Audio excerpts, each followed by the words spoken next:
Ama Kürtler için bu hikayenin içinde her zaman bir isyan tohumu vardı. Demirci Kava efsanesi. İşte bu efsane, Nivroz'u sadece yeni bir günden öte, zorbalıktan kurtuluş günü olarak tanımlar. Yüzyıllarca bu bir efsane olarak kaldı. Ta ki tarih yeni bir dehyak yaratana kadar. Şimdi 1980'lere gidelim.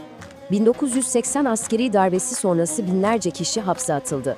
Birçoğunun adresi adı kötüye çıkmış Diyarbakır 5 nolu cezaeviydi. Burası kısa sürede sistematik ve acımasız işkence yöntemleriyle anılan bir yere dönüştü. Amaç belliydi. İradeleri kırmak, idealleri silmek. İşte tam da burada direniş de farklı bir şekil aldı.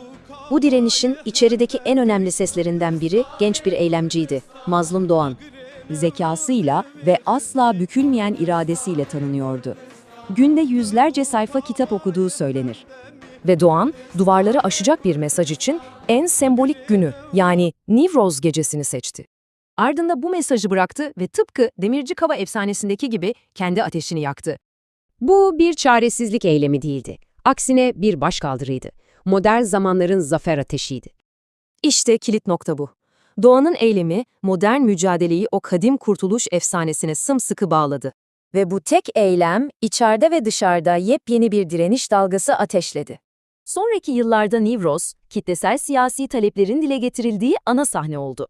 Yani her yıl Nivroz ateşleri iki anlamla yanıyor. Hem baharın gelişi hem de bitmeyen bir özgürlük çağrısı. Mazlum Doğan ve Nivroz'un hikayesi bize şunu düşündürüyor. Geçmiş sadece hatırlanmaz, bazen yeniden dövülür.